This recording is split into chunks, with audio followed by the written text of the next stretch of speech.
The 1916 Rising was a key moment in modern Irish history. 100 years on from that rising, we all know the story of the 7 signatories of the proclamation and of the events of Easter week in Dublin.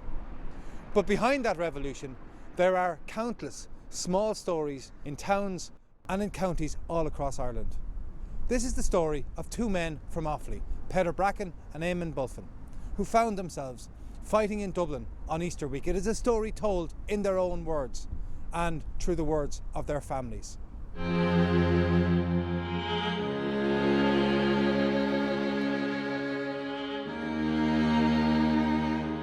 As time went on, I knew that he had a history, but I never got the history from him. People who fight in wars tend not to discuss them or talk about them. Don't know whether it's because of what they saw or what they experienced. But my father certainly never spoke about it. And I said to him, I haven't read the history of this century at all. I said, you were so put off by the 2 world wars and the Civil War here.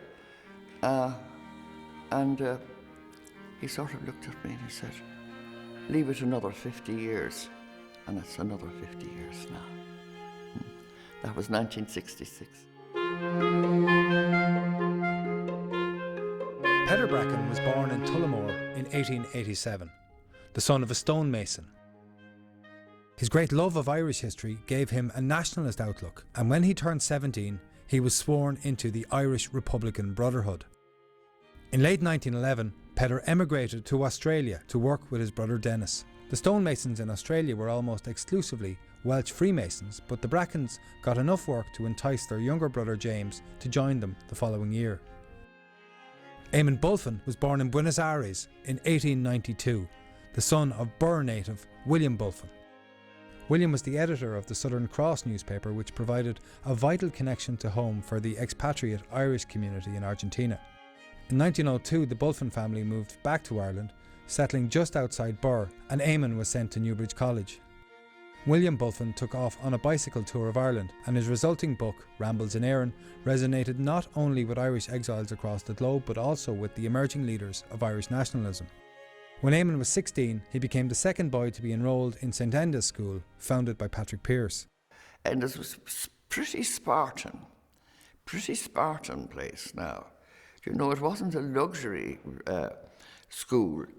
And I remember one time we were there and we were going around looking at the beds in the dormitory, and then there's a plaque on the end of one of the beds, and it said that Jim Larkin's, 2 boys of Jim Larkin's had been taken in by Pearse because none of the other school would take in any of Larkin's children because of his socialism. And apparently Larkin's children had complained that the food wasn't wonderful and the place was very cold. Pearse's mother, she was kind of an Irish Banatee, and it was a kind of a good, you know, Spartan Irish household kind of atmosphere there, I'd say. I never asked him about it, but, you know, because he formed a very good relationship with Mrs. Pearse, and he, for a lifetime, they were in contact with Margaret Pearse as well. So Mrs. Pearse probably met him the first or second day he came in and made him feel welcome, you know, because there was certainly a long, excellent relationship there. There are lots of mementos around St Enda's of him, like the fact that he was on their hurling team and so on. And also he took part a lot of the time in the dramatic works that were going on. Eamonn went on to study science at University College Dublin, but remained resident at St Enda's. He was graduated from, shall we say, as a pupil of St Enda's, and he was now very much working or a student in UCD, and he would have been confident of both Patrick Pearse and Willie Pearse at that stage. In the summer of 1912, Eamonn joined the IRB, following in the footsteps of his uncles Frank and Joe Bulfin. It was Eamonn who later proposed Patrick Pearse for IRB membership. The IRB was a very cautious, very secretive organisation, and they didn't go around sort of letting everybody know. Nobody knew, you know, so.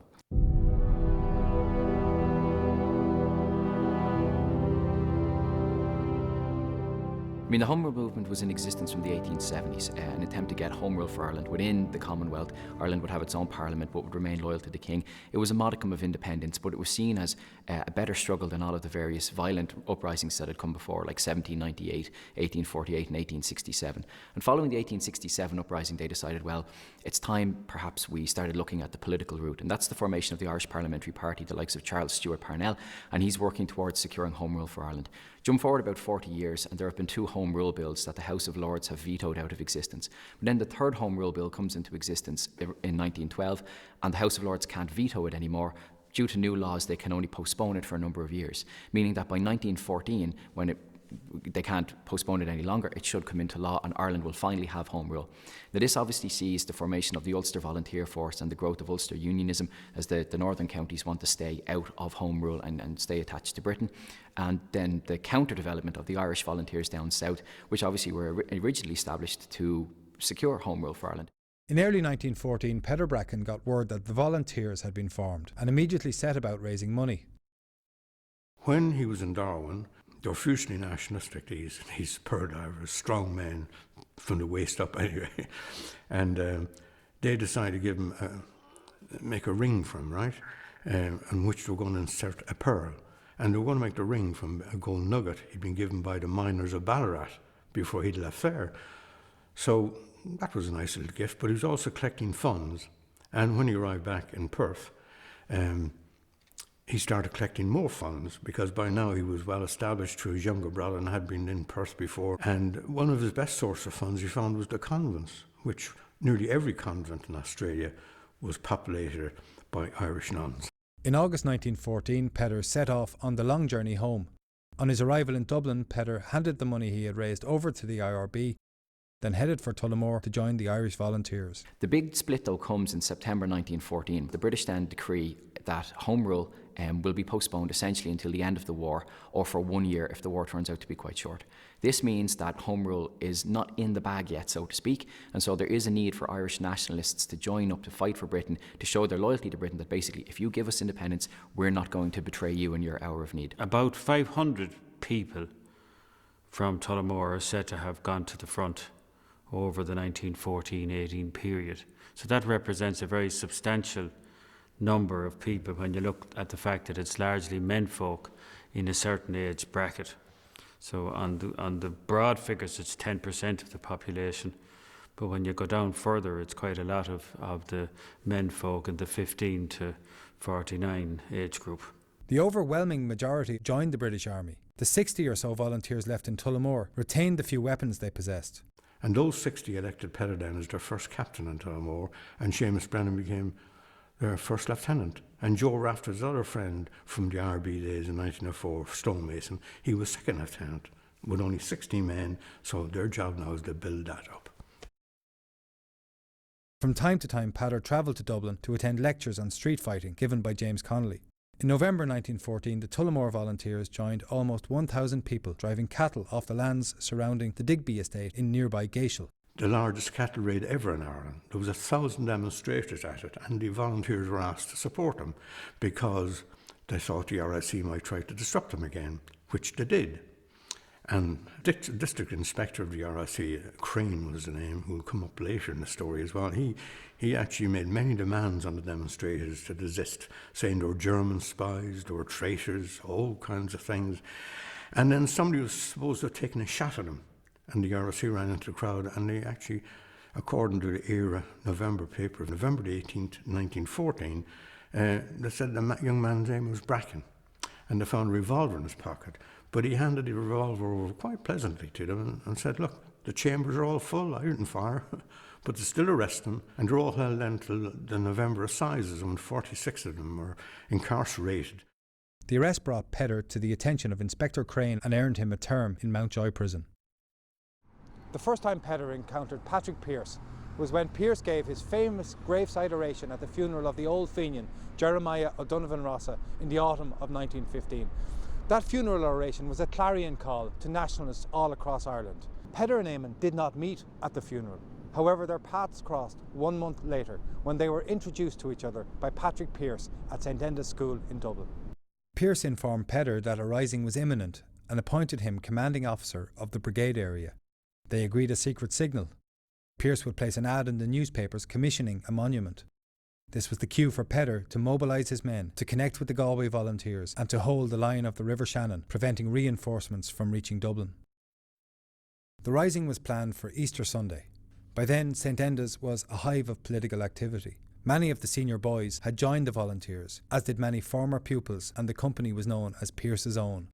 It was very strange in a sense that you could go out and shoot rifles and so on, and the British never seemed to be bothered about it. And so that was going on the grounds of St Enda's.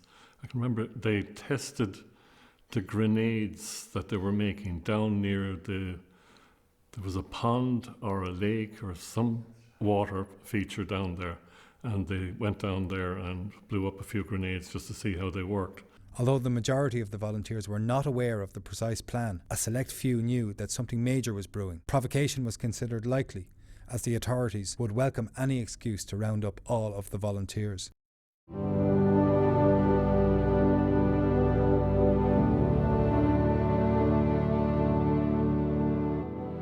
Amid mounting tension, the guns finally blazed here at William Street in Tullamore on the 20th of March 1916. Events had actually begun at a GAA match here in the town on the previous day, when at a flag day for Cumann na mBan there was a heated confrontation over the sale of Republican emblems. Sunday, 19th of March, a couple of days after St Patrick's Day, there's a hurling match in Tullamore. At that, the Cumann na mBan girls decided to make a collection selling flags, as it was known then, to erect a memorial to Wolfe Tone in the Market Square in Tullamore. There was friction in that some of the Cumann na mBan ladies approached maybe a man whose family were serving in the army, and there was a little bit of unhappiness, and it was said that there was a gun pulled on this man, and that caused annoyance to the pro-war party, shall we say. The following morning, a number of Tullamore families were taking leave of their husbands and fathers, who were heading back to the trenches with the Leinster Regiment of the British Army, when a furious exchange broke out with a group of volunteers on the platform at the train station. These guys would have been, in the vast majority of cases, well supported by their hometowns and by their people. You have to remember that for the previous 40 years, Irish nationalism had taken the form of Home Rule. So these guys fighting for Home Rule, for Irish freedom as it was seen at the time, by joining the British Army, was predominantly supported. Now obviously there would have been elements within every community, diehard Republicans, that didn't support that move. But for the most part, these guys were waved off with, cheers and flag waving, and massively supported. That evening, as the Cumann na mBan women and the volunteers were counting the collection that had been taken up the previous day, a crowd waving Union Jacks gathered outside their rooms and threw stones at the windows. So when they come up against a bunch of people, in terms of like the Sinn Féin, Irish Volunteers, Republicans in Tullamore and in other places around Ireland, the feeling is that, well, our men are off at war, risking their neck every single day, and you're here safe and sound, complaining, trying to get something that these guys are trying to achieve by actually going and doing something and putting their neck on the line. Now, how many people were involved? Some reports put it at 80, some say up to 200. It depends on, the police said 200 the day after because they had to cover themselves, but the malicious damages claim in October said about 80. But it is clear that it was largely women and children and some men that involved throwing stones and bottles at the windows of the Gaelic League rooms. The Cumann na mBan women were escorted home to safety by the volunteers, but the situation quickly escalated and shots were fired in the air to disperse the increasingly angry crowd. Meanwhile, the police, of course, were doing very little to quell the crowd or to push them away. And what happened then was the police decided to rush the building because of the shots. They rushed in Inspector Crane and Sergeant Ahern. And in rushing him, Peadar drew his revolver and fired. And the first shot went wild between their legs. He thinks he can't remember. But the second shot certainly struck Sergeant Ahern in the arm. And they beat him to the ground, and he fired another shot, which again went wild. There had been some planks left there from previously. as a temporary fire escape. So the men all escaped that way, whereas Frank, Brennan and Seamus, his brother, had gone through the door, and they were badly mauled. So Peadar was left alone, and he knew all his men were out. He took off. But he was badly beaten by two constables, Stewart and Lancaster, at the door, and he more or less fell down the stairs, but he was treated worse when he got outside. Bashed on the head with the batons, and then he was being pushed and shoved and jostled by a crowd.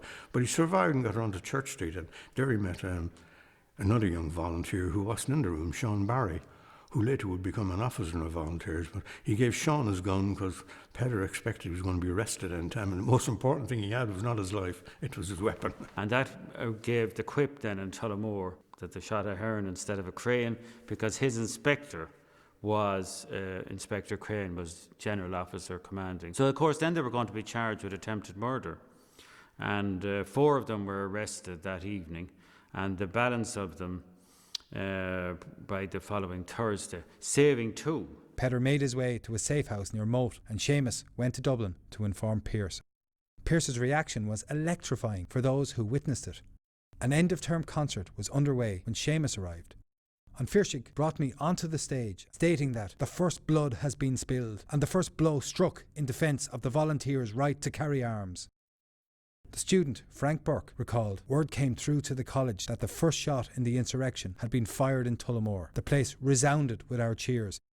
Now the police overreacted, of course. It was a case of underreaction initially, which of course the police were probably, naturally they were paid by the government, they were going to be pro the war. And here they were allowing a crowd to have a go at the Irish volunteers in their building. The Tullamore incident provoked a strong reaction from elsewhere. Writing in the Irish Volunteer, Owen MacNeill said, "We may be caught unawares here and there, but where we are not caught unawares, we will defend our arms with our lives." The British Under-Secretary immediately requested details of the incident to send to the Chief Secretary of Ireland. The O'Rahilly wrote an article for a magazine called The Hibernian in reaction to the event in Tullamore. A raid on Liberty Hall was ordered, then cancelled to avoid widespread disorder. The British government's softly Irish policy was being severely tested. On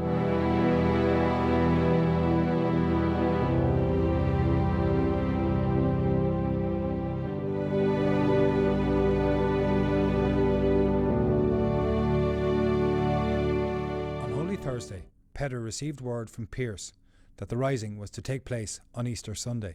So Peadar summoned the officers of the brigade area to make arrangements. On Good Friday morning, Seamus Brennan collected Peadar and they made a plan to break the volunteers out of Tullamore jail. Then, disaster struck. The volunteer brigades outside Dublin were effectively disarmed by the loss of vital weapons which were being carried to Ireland on board the Odd. Owen MacNeill, Chief of Staff, decided it was too dangerous to start the rising the next day, and he decided to call it off. Noticed in all the newspapers, he had people as couriers going to all the brigade commandants. Liam O'Brien, he was sent down to Tullamore and to Charles Pass to advise them there, but unfortunately he wasn't given the names of the commanders because Owen MacNeill didn't know them. Padraig Pearse, being the RB, had all these little things in his files. So Peadar didn't get this notice until late on about 3 o'clock on Sunday afternoon. So the rising was off. What were they going to do? They weren't going to break their men out of the jail. And then Liam O'Brien whispered in the side, Pearse wants to stay in Dublin. The rising would now have to proceed without the guns necessary to beat well-equipped British forces. Throughout these chaotic few days, Eamonn was at St Enda's, ready for action. The boys had been told to have 3 days' rations, a map of the city, a bicycle, and all their arms and ammunition. Pearse had encouraged them to go to confession and to make their peace with God. Then word came through about the loss of the Odd. On Easter Sunday, the young men made their way to Mass and learned of Owen MacNeill's countermanding order. MacNeill arrived at the church and requested that Eamonn carry a dispatch, but Eamonn refused to take it. Desperate to find out what was happening, Eamonn rushed to Liberty Hall, where the military council was meeting, but was told to go back to St Enda's and to wait. A decision was finally made. The plan was put on hold for 24 hours. Enough time to allow for the volunteers throughout the country to be informed that the rising was indeed going ahead. Because of the dispersal on the countermanding of the order on Sunday, only half the company turned up and was mostly consisted of the students from St Enda's. I certainly would not say that my father was into throwing his life away. He was into making a fight. On Monday morning, Eamonn and his men were instructed to go to Liberty Hall. The city was already in a state of excitement, and the tram driver refused to pass Dame Street. When they reached Liberty Hall, Eamonn and his men were then sent to the General Post Office, where Patrick Pearse had already read the proclamation, much to the bemusement of the Dubliners who had gathered around him. My father broke a window to get into the side of the GPO because they shouted and knocked and whatever, and nobody was paying any attention to them. So they had to break in to the GPO in order to defend it. So they were sent up to raise the flag over the GPO on the end of the GPO over Princess Street, and he was very conscious of how to unfurl it, so he made absolutely sure. He was told that, you know, the flag should not touch the ground, and so he unfurled it in such a way, hooked it onto the flagpole, hauled it up a little bit and then let it go so that none of it touched the ground.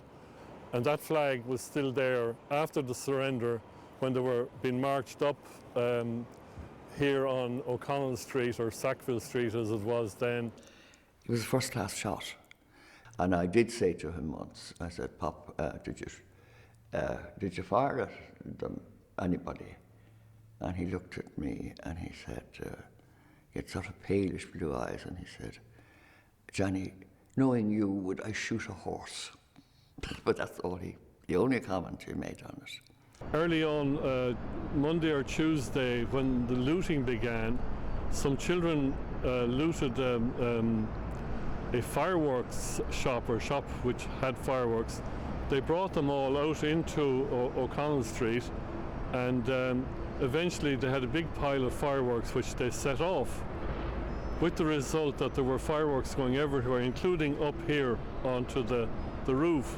And all the Enders people were here with fireworks landing, you know, on top of their hand grenades, and it was pretty scary stuff in the sense that had the right firework landed on the right grenade, the whole lot would have gone up.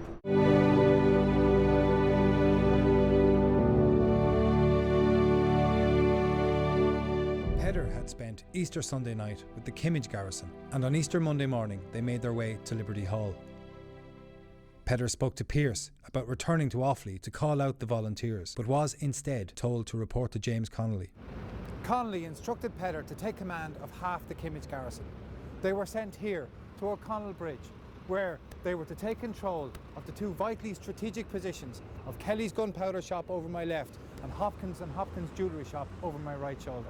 Half went into Hopkins jewellery shop. He brought the other half into Kelly's gunpowder shop. They barricaded the door behind them, made tunnels through the surrounding buildings, filled vats of water in expectation that the water supply would be cut. Over the next few hours and into Tuesday, there was gunfire exchanged with snipers on the roof of Trinity College and on buildings on the other side of the River Liffey. It was a most precarious position.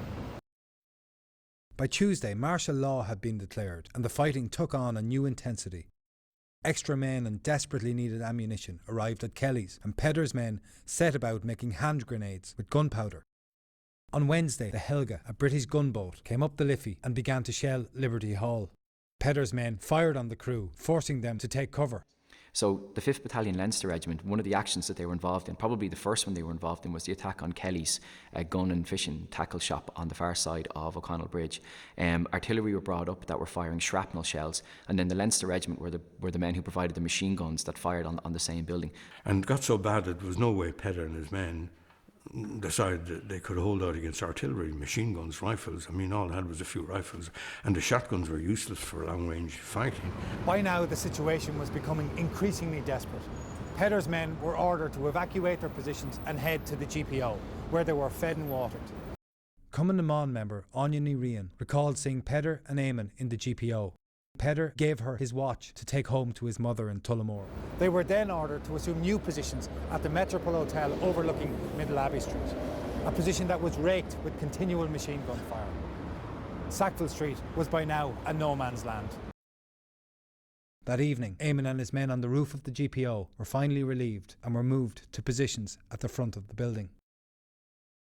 By Thursday, fires raged from O'Connell Bridge to Cleary's. Chemicals exploded in nearby shops and stores, and horses ran wild through the city centre. That night, the shelling of the GPO began. On Friday, Peadar and his men were ordered to leave the Metropole Hotel and to come back to the GPO. When they got there, they found a building in flames. The roof was falling in, there was rubble everywhere. The garrison were preparing to evacuate. Eamonn Bulfin described the evacuation scene as every man for himself. They had to cross from the GPO over to the other side of what is now Henry Street, and there were bullets coming in all directions when they got across there. I think they had a barricade that, sheltered them to a certain extent.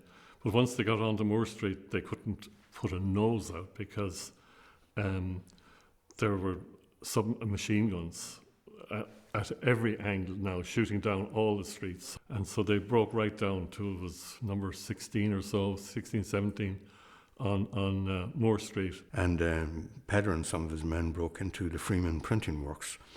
And 400 men was quite a few to hide in those old buildings, if you can imagine it.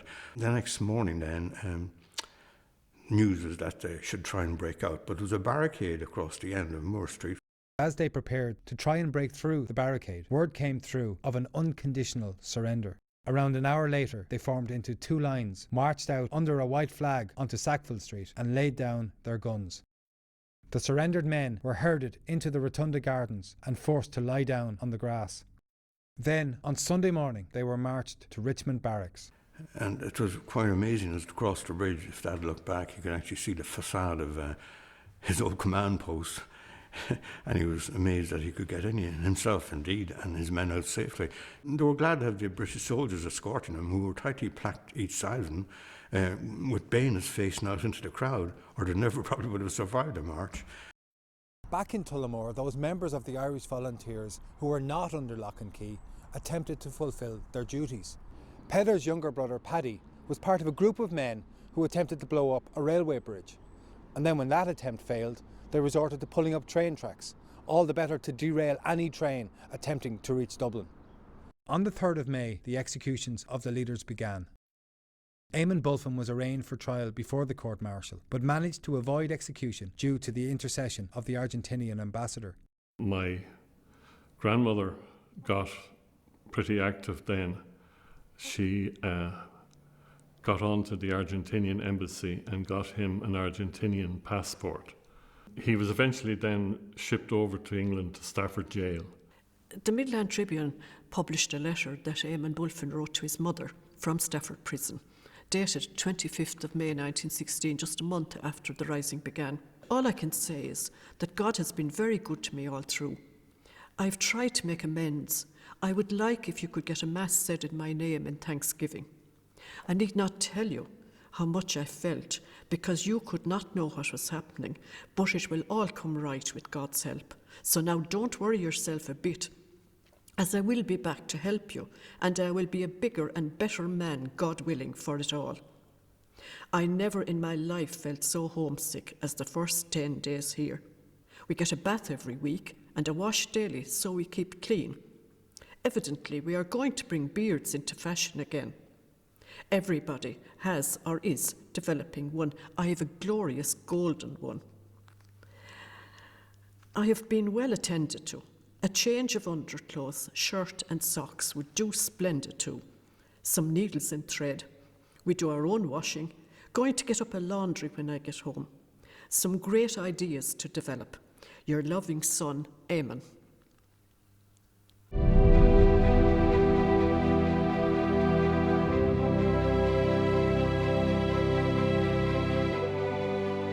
Peadar and Seamus were in Dublin, awaiting their fate.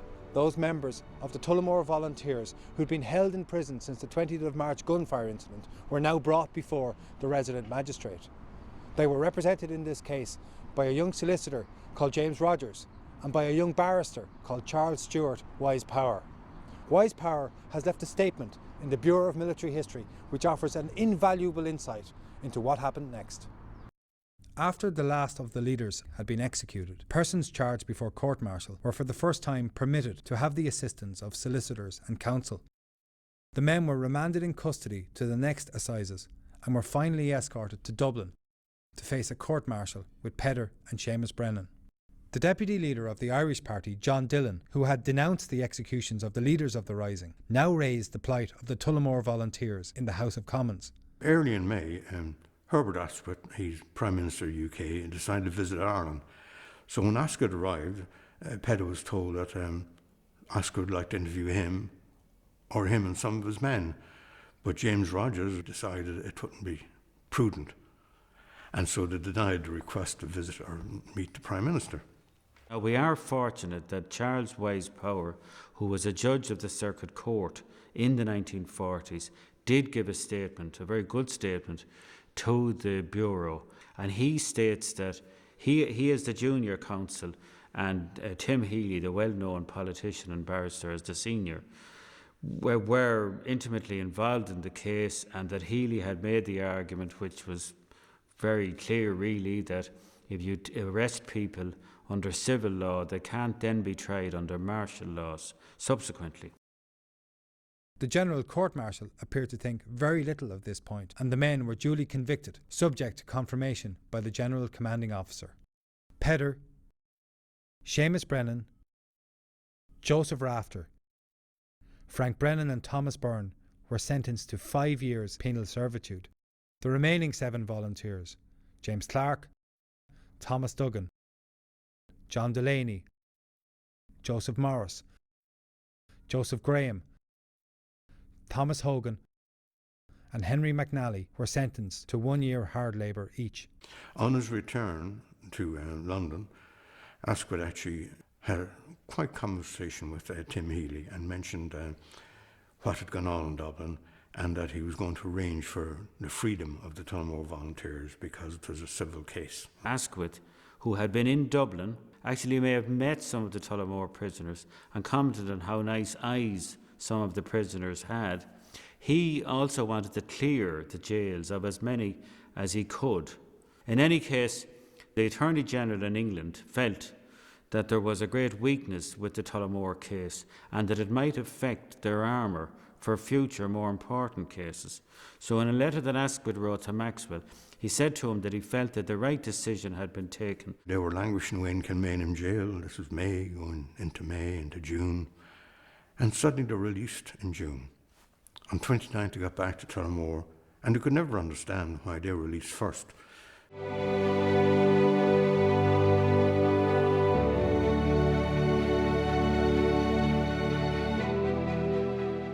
Anya Ní described the return of the volunteers as the first waking up of Tullamore.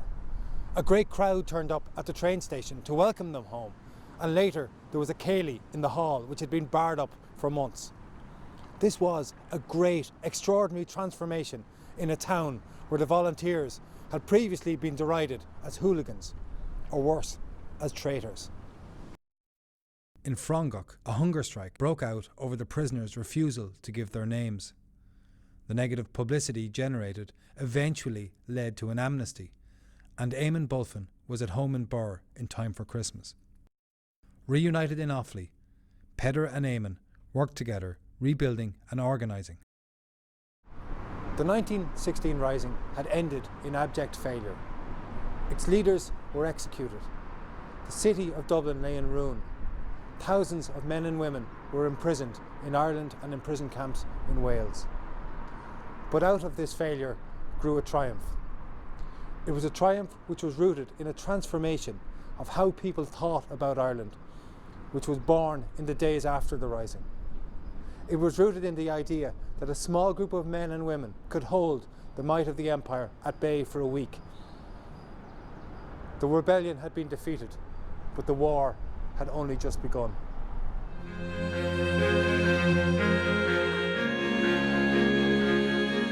(1916), the most tumultuous year in the young lives of Peadar Bracken and Eamonn Bulfin had ended.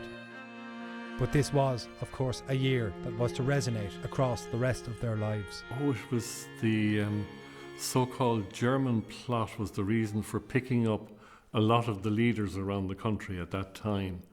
And he was picked up. And of course, they discovered the Argentinian connection and the fact that he held an Argentinian passport, so he was an undesirable alien in their eyes. And he was shipped out to Argentina. The Argentinians picked him up and put him on an Argentinian warship where he had the choice of stoking or cooking. And he decided he'd try stoking, and he lasted about a fortnight at that, and then he decided he'd try cooking. With the result that in Dernlough, long afterwards when I was growing up, you'd find him well able to cook, and he had certain dishes that he cooked. So those would occasionally appear around the house. And Peadar decided he'd start going back to reorganising his number 2 brigade area in Birr, and he was travelling to Birr, and he just got a few miles down the road when he was caught in a military road trap. And some RIC, who were actually Tans, black and Tans, who didn't recognise him, they didn't know who they'd caught, and luckily he left his gun back in the Kelly's household. So from there, they brought him into Tullamore jail. In Tullamore jail, the local RIC, of course, knew him very well and knew what they'd caught. And they left him in the hands of the black and tan segment of their organisation. They badly tortured him, very badly tortured him, pulled his fingernails out of pinchers, his toenails, badly marked him. But he was lucky because in this case, by quite surprise, a British regular officer came in. And this British officer regularly saved my father's life and arranged immediately for him to be transferred to the military internment camp in the Curragh. And eventually, for his consistent breakouts and trying to break out, he and a few more troublemakers were brought into the Gough barracks and were kept in isolation there while a new subcage was built within the large internment camp. And that was stated by the British engineers, not even a rat would escape out of there. So the boys were disappointed because on October the 1st, Peadar and 3 colleagues, they escaped like rats, but over the wire, not under it. At the end of his days, about 10 days before he died, I was down with him. They moved up to Dublin, and I think he volunteered it. I don't know how. I was trying to get information about certain things about him because I did know he wasn't going to last much longer. And then he sort of said, well, he said, I don't think violence solves any problem. But that was a philosopher's comment. And the other thing that I remember so wonderfully about him, he was sitting there and he'd had at least one minor stroke before he finally died of a massive stroke. He was trying to fasten his tie. And I didn't drop my eyes to look at his hands. I looked straight into his face the whole time. And finally he gave up trying to tie the tie. And he grinned at me and he said, there's no such thing as a perfect person. And then he grinned and he said, but I never could see anything wrong with you. You can tie my tie now. In 1948, when the Republic was declared, he had never talked much about Irish history or anything like that. But what he did, he got the shotgun and a box of cartridges, and I don't know what time of the night, he went out at about 8 o'clock in the evening and he fired 21 shots in the air. And if you can think of how precious cartridges were then, because it meant if you could shoot a rabbit and you had something for the pot. So he went out and he fired 21 shots in the air. And I don't know whether anybody, well, you'd hear the shots, but people mightn't know, except 21 bang, bang, bang in a row might indicate something. And they would have known what he was up to anyway.